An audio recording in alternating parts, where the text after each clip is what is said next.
Good morning, everyone. Welcome to this Saturday morning show. And today, Kerin and I are going to be talking about setting up a tenancy and really just run through pretty much a blueprint for that hassle-free rental, basically. And that's ultimately what everybody wants, whether you're a landlord, investor, or a tenant, or even a letting agent. We just want it all to run very smoothly and everybody be happy. And to be honest, nothing affects the smooth running of your tenancy more than how it's set up at the beginning. I'm sure you'll stand testament to that, Kerin. Very much so. We've moved in lots of people, and obviously referencing and the initial process is key to, as you say, a smooth tenancy. Yeah, and I think although maintenance and repairs and things are obviously inevitably all part of owning a rental property, most other tenant issues can be avoided with the proper preparation. Preparation is key, and it does apply here very much so. In fact, whenever we meet landlords with tenancy problems, we could usually trace it back to before the tenants even moved in, from possibly the marketing, as you said, Kerin, the referencing, and the whole handover of the property and the keys and things as well. That whole process, it's quite finite, and you could get it very wrong or very right. I think that's quite hard to do it somewhere in between. So yeah, with that all in mind, we kind of pulled together some info that's going to really be quite a good blueprint, and all the things that you really need to attract and retain the ideal tenant and get the legals right and protect your time, your investment. And to do that, we're going to cover a few topics this morning. So getting your rental property ready for rent is really important.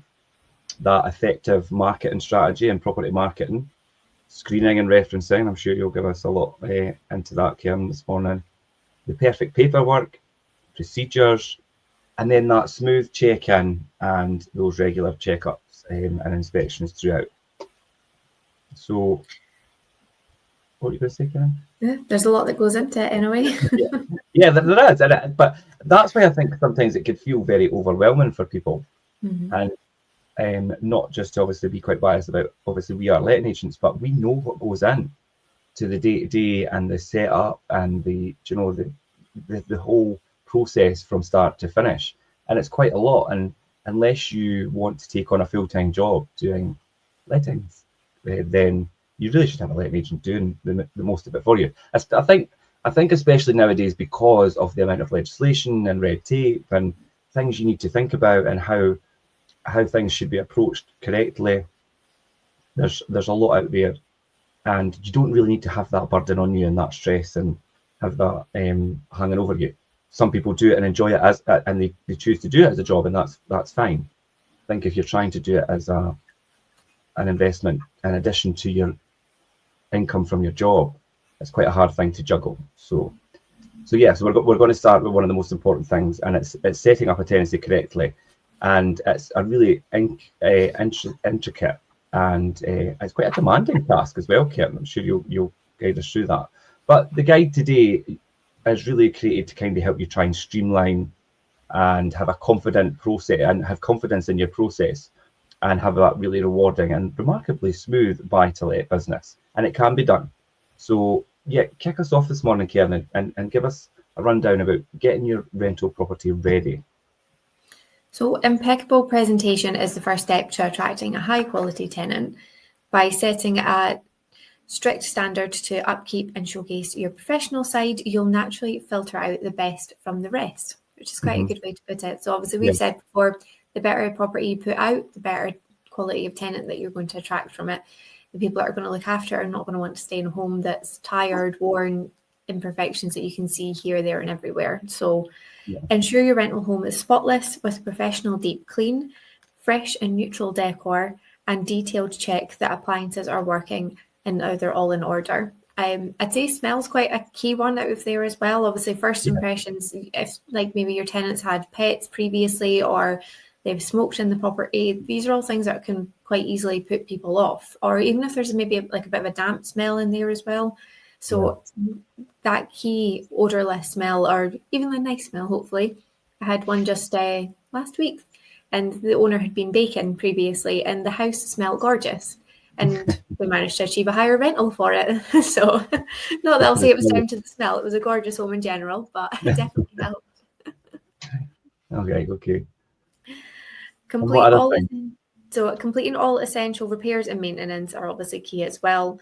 If your property is already occupied, see how much you can do before your existing tenant is moving out, just to forecast any changeover that you're going to have to do. Yeah, that's quite an important one as well, because we do have that quite a lot where properties come to the market or come back to the market. They've got people in place. You're trying to do that changeover where you've got as less or hardly any void period as possible. So in order to do that, you need to try and do things while the other person or tenant is still in situ. And a key one for whilst a tenant's in situ is obviously keeping up to date with your property safety certificates. So maintaining them, keeping them up to date, your gas safety, your electrical installation, your EICR, your energy performance certificate, along with working smoke alarms, carbon monoxide detectors where required by law as well. Yeah. So again, these are all things that you should be doing during a tenancy anyway, but if there is obviously any scope that they need renewed in between tenancies, make sure you're doing it, because you can't move a tenant into the property until all those safety certificates are completed. So this is essential effort which significantly impacts your property's value and tenant satisfaction from day one and minimises any future issues by offering a safe, legally compliant and attractive home. Yeah, and these are the main things, and you need to think about that to have the property ready. And we've seen it time and time again over the years where properties are expected to just be relet, and they've maybe had tenants in there for quite a long time, or a multitude of things where it's like, no, there has to be certain things that are addressed here to bring this back up to the standard to attract the same tenants as what it looked like for the tenants when they first moved in, especially when it's family homes and you've got longer periods of tenancies. I mean, the average tenancy is running about 4 years minimum now, and that's jumped up quite a lot. So tenants are staying longer in properties, so there's going to be a lot more wear and tear. So you need to think of that changeover point. Like, there's going to be things you're going to need to do to maintain the standard of finish and things that you want to put out to attract the best tenants, as you say. And then that's when it brings us to, you've got it already, and it looks all so nice, but then you really need to put it out there, and to attract those good, really good tenants, you need to have that really effective marketing strategy and effective property marketing. Now, marketing rental homes has really evolved quite a lot. It's evolved a lot in the past 10 years or so, and even in the last few years, just with social media and things as well, with a really multifaceted approach. It's now essential to really cover a kind of diverse tenant searching pattern, if that makes sense. So you also need to meet like the new trading standards rules with your advert, and a lot of these, I see a lot of adverts online, and I think, God, that's not right. And there's certain things missing that are really should be included there. So I think first and foremost is photography. I mean, use professional photography to showcase your property in its best features. I mean, we've got quite nice properties that we do even sometimes even do some drone footage and things for rentals, because they're in such an idyllic location, whether that be countryside, seaside and things, and it makes all the difference to the kind of people that you attract. And it really picks up on those best features as well as the location. I'm sure you'll agree with that, Kerin. We've had a few of them that's turned out really nice. Yeah, definitely. If you've got one in that nice, like you say, that nice idyllic area, it's good to be able to showcase that and people can see what kind of area the property's set in.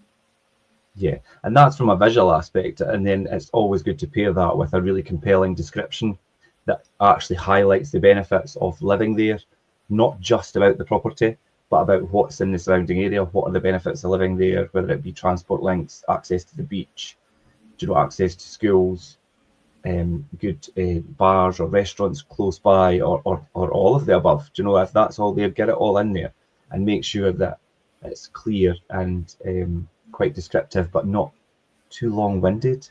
I do think that, I mean, sales and lettings, they are different descriptions, but then I do feel that sometimes lettings needs to be quite compact as opposed to sales. And I've seen some sales listings that could go on, and I think it's a bit overkill. But but then that all comes with the skill of a good agent and they should be able to highlight all those key factors and points and keep it quite precise and to the point. And that's what you're looking for to accompany those professional photographers. And that's where it comes to choosing a letting agent who lists on using this listing technique, and then lists on all the major platforms, which will really get you the best reach. Now, that's not just, and I know the big platforms like Zoopla and Rightmove and things, but look at your letting agent's own website. Do you know how much time do they spend on that website and adapting that, and can they actually demonstrate to you what kind of reach they have on their website and what kind of people they're attracting and where from, especially in places like, well, we're here in Fife, we have St Andrews, we have East Nuke, we've got all these places, and these all appeal to overseas as well, not just, you know, so you need to think, I mean, I may be coming in the realms of sales as well with marketing, but it is all relevant, and definitely the marketing for the property on their own website is very important. So, and if you ask your agent, they should be able to go through that with you. And of course, as well, in this day and age, social media and how engaging their social media platforms are. Are they doing social media promotion for your property and the area that it's in? And just things like that, that's all going to, I mean, especially if you're looking for, let's say, students or working professionals and things, they are going to be very much social media driven. Possibly won't even look at the website. They'll probably just do social media. So if your agent has no social media platform or marketing strategy, you're probably missing a big portion of the audience that you're trying to attract. I mean, I'm sure you would agree with that, Kerin. Definitely. Obviously, as we're evolved through different generations, each generational poll, we have a different way in which they'll look for properties. I mean, obviously, you're a lot older type tenants might have even been able to find properties in newspapers back in the day. So it's obviously like it's evolved over time, and you need to make sure you're with an agent that is evolving with the times, like you say, keeping up to date with not only the websites, but the social media aspect of it as well. Yeah. Yeah, and the thing is as well, there's new trading standard rules and things as well with online listings, and it could get right down to the nitty gritty of like the construction types, like utility connections, and potentially some adverse qualities and things as well. So you need to think about what's all included in there and being very transparent and not kind of misdescribe the property as well. You can't be talking about something about in the property that's not actually there, or because it's a complete misdescription, and will have you fall into that realm of not advertising the property as it actually is, and that could be a tricky business to get yourself out of, and you shouldn't really be doing it in the first place anyway, especially if you're a reputable agent. So I mean, we've seen agents that have had properties up and it said I actually saw one just a few weeks ago and it was like detached house. I'm like, that's a masonette, that's not a house. Yeah, and it's just knowing your property types. Yeah, and I know sometimes in some areas, the build type and things of properties, or the build style, it's quite difficult. And properties are all bunched together, but they're not quite. It's not quite a terraced, and sometimes it could be a link detached, or there's different types and things as well. But if you're not sure, go and find out rather than just say it's this. Yeah, just guess in. Yeah, so yeah, be very careful with that, and be very careful and orchestrate your promotional campaign. It does draw in the best inquiries really right there from the outset. It ensures your property is seen by the right people, that target audience. It reduces void periods, and ultimately helps you secure a great tenant and quite quickly as well, rather than this long drawn out process, which it shouldn't really be if you've got everything in place properly. And then that brings us to finding that tenant, Kerin. And what do we do with when we've obviously advertised the property and we have these great potential tenants coming through on the inquiries? What do we do? I mean, screening them, referencing them and things, that's in fact, it's a really important part of the process. It is, and there's a lot that goes into it. And I mean, we've met with landlords over the years that have maybe been doing it themselves for a long time, and then obviously they're maybe considering that change over to the managed side. They want more time to themselves. So, and when we cover what we do for the referencing process, they're like, "Oh, I've not been doing any of that," and it's like, well, no wonder you've not had the best experience. So there's a lot that goes into it, and you have to make sure that you are following the necessary steps for it, because it's such an important part, and it's really tricky as well if you have the wrong tenant in to be able to get them out of the property. So you can't give 100% guarantee every time, unfortunately, that it's just life, but there's lots of steps that you can take to try and minimize any risk for a problematic tenancy. And obviously your referencing is such a key point in that. So no landlord wants any unsuitable or unreliable tenants, but it is remarkable how so many have frighteningly inadequate vetting processes in place. There are 2 stages for vetting for everyone and every rental property, but the first one is universally ignored, with the second often performed at a surprisingly lax standard. So here's some tips on how to do it right.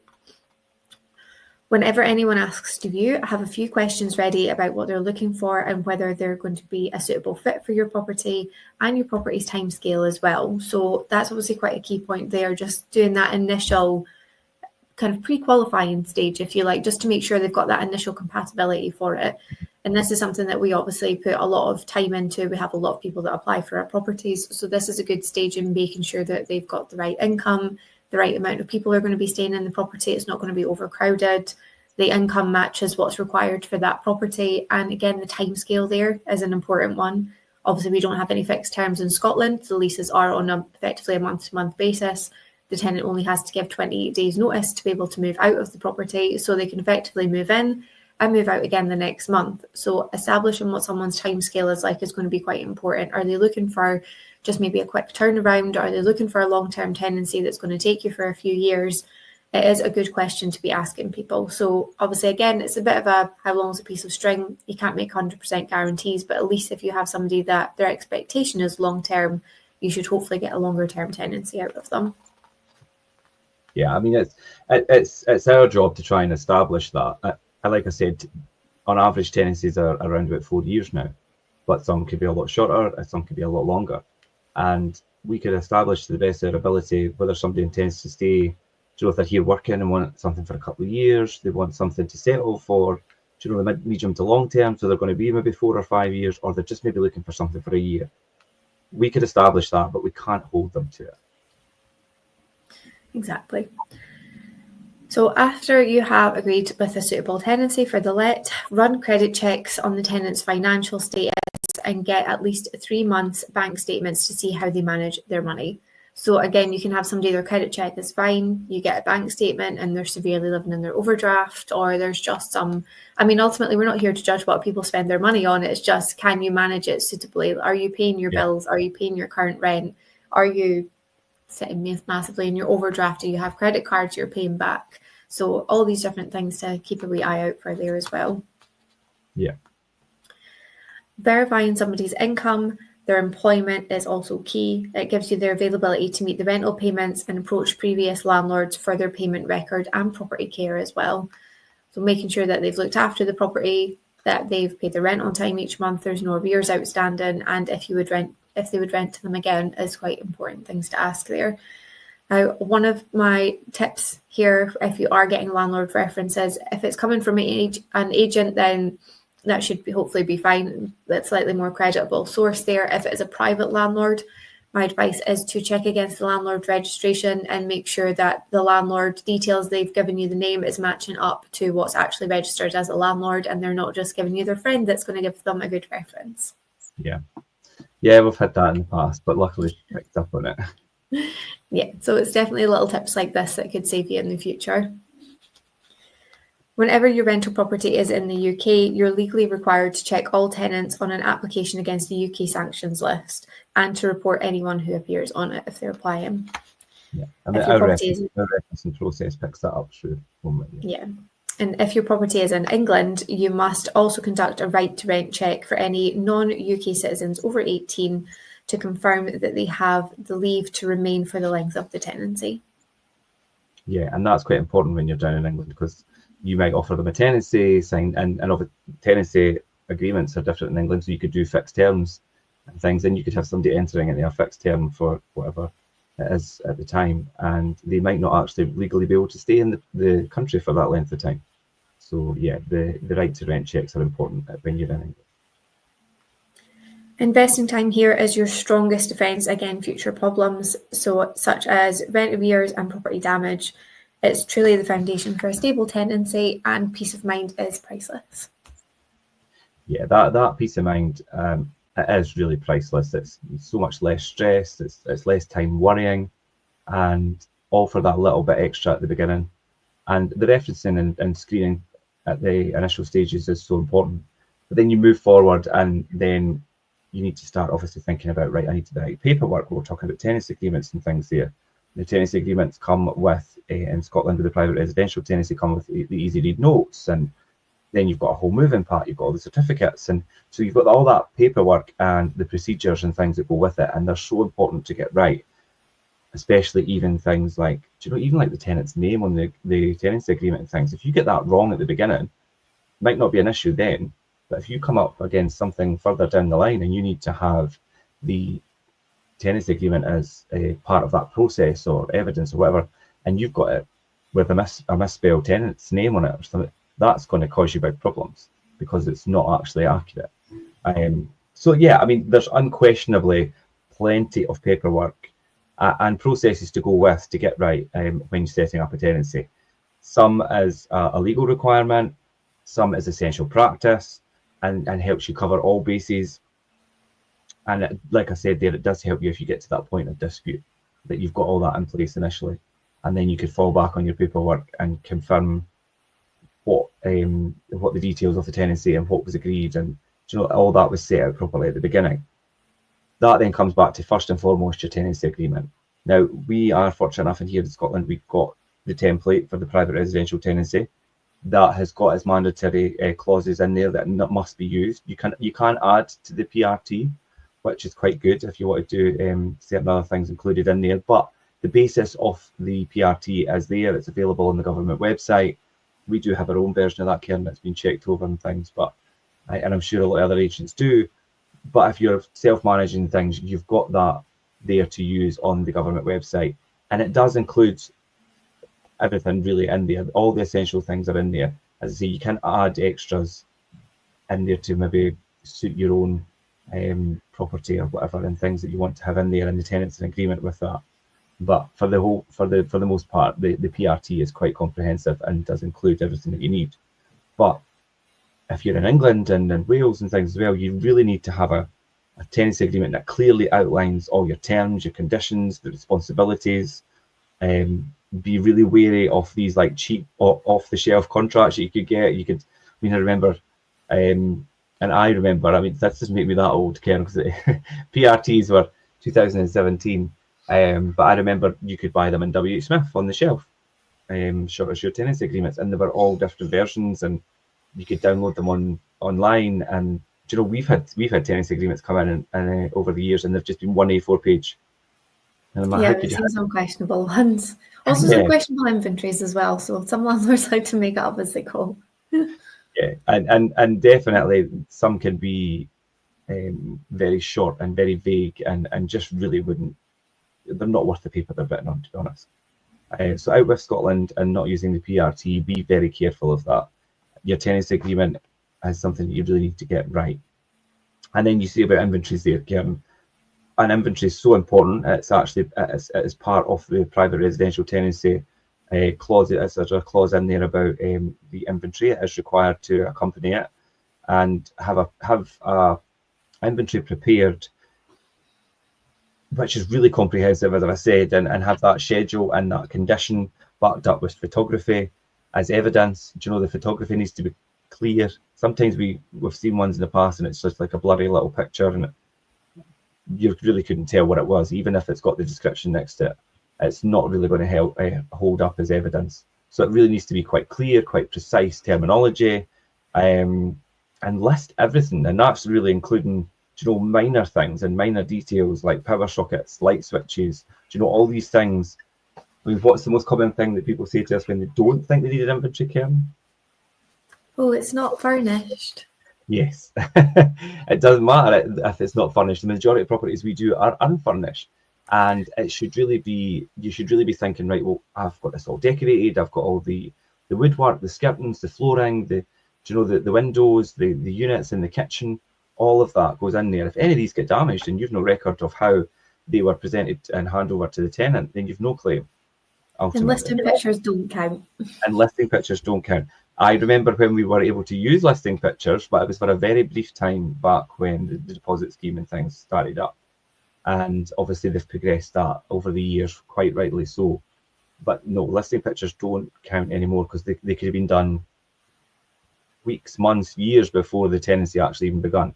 So we can't use them. It needs to be an inventory done either ideally the day before or the day off the tenancy. You can get away with like 2 days before, but that's really the latest we would kind of leave it. Ideally, you want it done as close to the start of the tenancy, as we've said. Yeah, and then again, if we're in England, supply your tenants with the latest how to rent guide in England. And if it's the private residential tenancy here in Scotland, you get the tenant information pack and they get that before the tenancy starts alongside the draft of the tenancy agreement and everything as well. That all needs to go out to the tenant. Also include copies of the current and valid energy performance certificate, the gas certificate, the electrical installation certificate. Do you know, all these safety certificates in the move-in pack. Now, we email these all out to the tenant beforehand, but they are also given in hard copy to the tenant along with the set of their keys and things as well. But it's always good to send that all out before the tenancy begins as well. So, and they've got it digital and hard copy, and that's a really important thing as well. And then deposits, as we talk about, protecting the deposit and the deposit in a deposit scheme that's government approved, and providing your tenant with the details of the scheme provider.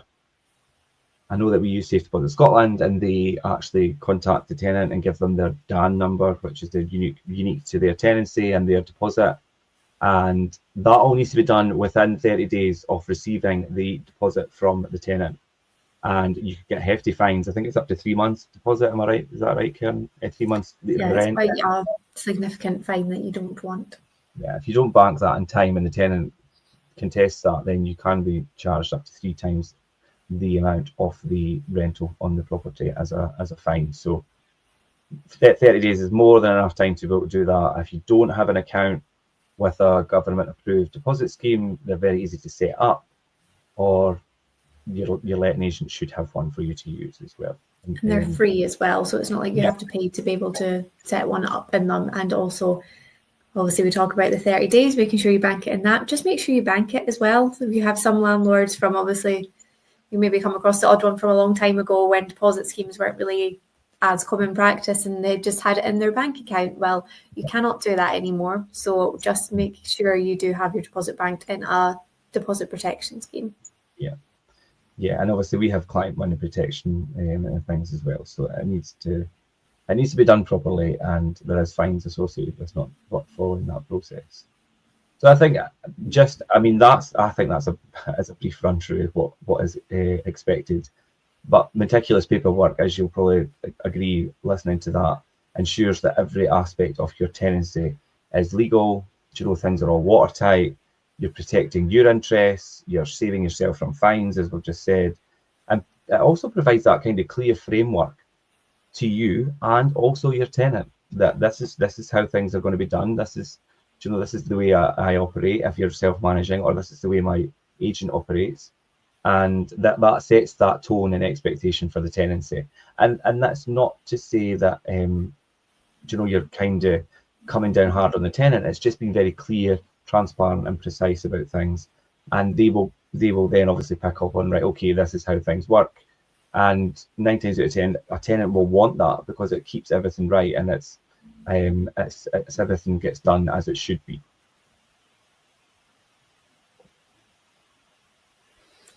Yeah, obviously we want to talk about smooth check-ins and regular checkups as well here. So again, we all want nice, smooth running tenancies. So the day your tenant moves in is going to set the tone for the entire tenancy. So a smooth handover is crucial for a positive start that creates a good impression and good vibes going forward, rather than the beginning being on a bad note or mistrust. So again, I mean, we see teething issues, but ultimately you want to try and eliminate as much of them as possible. So reviewing the inventory to get the tenant to sign every page. Remember to include meter readings and the number of keys you're handing along with replacement costs as well. People lose keys, it happens. So just make sure you've got that noted there. But again, getting your tenant to sign the inventory is key. We obviously provide a disclaimer as well, just they don't always sign it and give it back. So there's a disclaimer there that just says basically they get within the 7 days to review that inventory. If there's anything that they know that's different, to let us know. We can make a record of it. If not, then that's them accepting that obviously it's been, that the inventory is a true reflection of the property. And I mean, with all the photos and description that goes into it, it's kind of hard for it not to be true. So it's good to have that third party contractor going in, so you are getting that impartial view as well over the inventory. Yeah, let's try to elaborate on inventories a little bit there. It is very good to have a third party inventory clerk doing that rather than one of us doing it, because then it kind of then lifts it out. So it's not the agent, it's not the landlord, it's somebody independent, and that does really create a better situation. But the inventory as well, the 7-day thing I think is very important. I remember when we used to do inventories and we would go through them on the day of I mean, this is obviously going back when we first started. On the day of the move in, we would go through them, and it would take so long to do that, and you would need to check through everything and things. I mean, obviously the inventory is presented to the tenant still and obviously explained, but to go through it in a lot more detail, they are allowed 7 days to review it. And if they and it's quite interesting as well, because they might come back then with some different outlooks on certain areas and things, or how things are put in, and that's fine, and we're happy to possibly alter them or amend them. But then I think that also creates that timeline of communication regarding the inventory as well. So if it comes to the end and something does need claimed against or whatever, we can say, look, this is the inventory, how we handed it over. We done a few amendments because the tenant didn't quite agree, and we were happy to change that. And this was the final version that we both agreed on. And it kind of just reinforces, right, well, the tenant is well aware of this is how it was handed over, and we are in agreement to even make some changes. So if you're at that point of then claiming, it kind of doesn't leave much room for, speculation on whether that was actually, in fact, the condition it was handed over, because it's been discussed at length and approved and agreed on between everybody. Yeah, it's obviously a very important document for the end of the tenancy, for the start of the tenancy as well. So it's good to spend the time in making sure it's being done properly, whether that's paying for somebody to come in, or because I mean, there was a little point where I was doing them and they take a long time to do. Yeah, so it's so and especially if you've got way. Yeah, definitely. And especially if you've got a furnished property. And I mean, if you are a landlord wanting to do it, there are apps out there that will guide you through the process. So it minimises your chances of like missing things that really should be included within the tenancy. But trust me, for the time it takes, it's just the time. to do it. It's a very time consuming task. Whereas if you've got somebody who's employed and that's what they do, then obviously that's their role and that's what they do, and that just, it brings you back to trying to do everything yourself. It's not feasible when you're trying to, especially if you're trying to run a buy-to-let business. But it's just your time's so precious, and to try and manage everything yourself. I mean, you're doing all of this setup that we're talking about today and getting the tenancy right. You've also got the management throughout. You've got all these things that are going to take up so much of your time, and unless you are actually looking to have a full-time job, then you really need to outsource the proper people, whether that's your letting agent and your accountant and all these different people that help you do things that specialize in that field, so that you don't have to do it. Yeah, the help is out there, so it's best to use it. Yeah. Save you time. Making sure it's getting done right as well. That's one of the key points there as well. Again, coming back to the move-ins, demonstrating how the heating, hot water and appliances work. That'll obviously be a good start to it. Mainly the heating one. A lot of appliances, it does tend to be common sense, but not everybody. Common sense isn't always common. So it's best to go through these things with your tenants and make sure, just as we say, eliminate any teething issues, making sure the boiler's working, they know how to use it as well. That can be the most common one when a tenant moves in. I don't have heating or hot water, and it's down to user error, because they've not understood how to work the heating controls. And if you are a landlord and considering putting in a new heating system, make sure you have such a nice, clear control on how to use. even I go to do some move-ins and I'm like, how are you meant to work this? Yeah. Whereas when my favourite ones are the ones that are actually built into the boiler, and it's like the little clock that's in it, and you can just put the pins in and out for the times that you want it on, and it's literally on, timed, or off. They're the most straightforward ones. And if you are renting out a property, you don't need the fanciest control for it. You just need one that people are going to be able to use. If you've got various people in that property, you need one that's going to be fine for general people to be using, as opposed to one that they're going to have to need the manual. Yeah, user friendly, definitely. I mean, we've got a few with hives in them, and it could be quite difficult. That's not easy. Yeah, you just have to be like, just Google it. If you go on YouTube, you'll get a video for it. Which, I mean, YouTube is great. You can get a lot of, obviously, how-tos on that, and especially like if you've got tenants that maybe need to bleed a radiator or top up the pressure on the boiler, we can get the make and model of the boiler, which we would have, and then just obviously be able to find a YouTube video that should relate to that, so the tenant can watch through a step-by-step guide on how to do that. If obviously it's been a while since they've been in, can't remember from the move-in. So it's good to be able to have these things out there, but also supplying user manuals in PDFs or paper form and give your tenants contact numbers for emergencies is obviously key as well. Yeah. Yeah, good. Yeah, the YouTube videos is good. I think we've actually got a few of our own YouTube videos. Yeah. We have our delightful May has volunteered to do some of our training videos there. So again, we can send them to tenants if they're not sure how to bleed a radiator. We've got one there, and she talks them through how to do it step by step on this video and shows them how to do it as well. Yeah, it's such a good way to do it. Yeah. And again, in between tenancies, checking any smoke alarms and carbon monoxide detectors on the day, provide written confirmation of the test, including whether they all pass if any servicing is required. So making sure your alarms are working and they're in date as well. Yeah, that's a very important thing, and that's one thing that our inventory clerk makes sure for us as well, that all the smoke alarms are tested and in date, and it's all recorded on the inventory as well. Yeah, very thorough with it. Which again, it's your tenant safety, so it is a key point there. So the main takeaway with check-ins is that you simply can't do too much in detail. Harmony comes from clarity and encourages your tenant to treat your property with the care that it deserves. So if you care, show your tenant that you're caring. Hopefully it will encourage them to do the same. Yeah, great point, Kerin. I think that is a really good takeaway from today. I mean, check-ins are so important, and you really can't go into too much detail. Do you know, if you think it's maybe a bit overkill, it's not. Just do it. But then if you are at that stage, you're going to think, oh, this is taking too much time. That's why you should outsource, definitely, for a multitude of things. But the check-in process is so important, right from that, getting the list, the property ready and the listing right, straight through to screening people and setting up that tenancy properly, and that whole check-in process as you've just went through there. It could all go, well, it does all go hand in hand to having that really smooth tenancy and having everybody involved really happy with how things are and very clear about how things should be done. And that's the most important things for any happy and seamless process with buy-to-let investment and renting property. So I think I would say to anybody, I mean, if you are setting up a tenancy soon, hopefully if you've listened to that, that's helped. We would love to help anyone who's probably struggling with how to go about doing things in the correct process. Do you know, if it's setting up your tenancy properly, right through to that preparation with the strict legal compliance, and also that clear communication about how things should be done and the expectation of things should be done. We'd be happy to do that with anybody that's looking to get some advice on setting up their tenancy properly. You can contact me direct. My email address is attached to this, and the blog it's richard.cook@fiveproperties.co.uk, or you can speak to one of the amazing lettings team at Five Properties.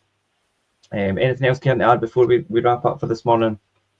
As we say, the help's out there. There's a lot that goes into it. And I mean, this is just the initial process and actually getting a tenant in. There's obviously a lot more that then goes into on the other side following that moving as well. So the help is definitely out there. Don't try and struggle through yourself, especially if you've maybe not had the best run with tenants previously. Maybe time to seek what help is out there for you.